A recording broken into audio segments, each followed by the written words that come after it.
તાલિબાન દ્વારા અફઘાનિસ્તાન પર કબજો મેળવ્યાના 4 વર્ષ બાદ ભારતે એક મોટો રાજદ્વારી નિર્ણય લીધો છે. ભારતે કાબુલમાં આવેલું પોતાનું દૂતાવાસ ફરી ખોલવાની જાહેરાત કરી છે. વિદેશ મંત્રી ડોક્ટર એસ જયશંકરે દિલ્હીમાં અફઘાનિસ્તાનના વિદેશ મંત્રી આમિર ખાન મુત્તાકીને મળ્યા બાદ આ મહત્વપૂર્ણ જાહેરાત કરી.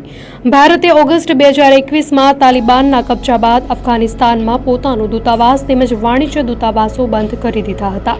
જોકે હવે દિલ્હીમાં અફઘાનિસ્તાનના વિદેશ મંત્રી આમિર ખાન મુત્તાકી અને તેમના પ્રતિનિધિ મંડળનું સ્વાગત કરતા ભારતના વિદેશ મંત્રી ડોક્ટર એસ જયશંકરે જણાવ્યું હતું કે આ મુલાકાત બંને દેશોના સંબંધોને આગળ વધારવા તરફનું એક પગલું છે.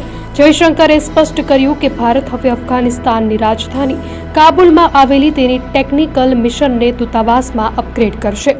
તેમણે કહ્યું કે પહલગામ હુમલા અને અફઘાનિસ્તાનમાં આવેલા ભૂકંપ દરમિયાન બંને દેશોને એકબીજા સાથે વાત કરવાની તક મળી હતી.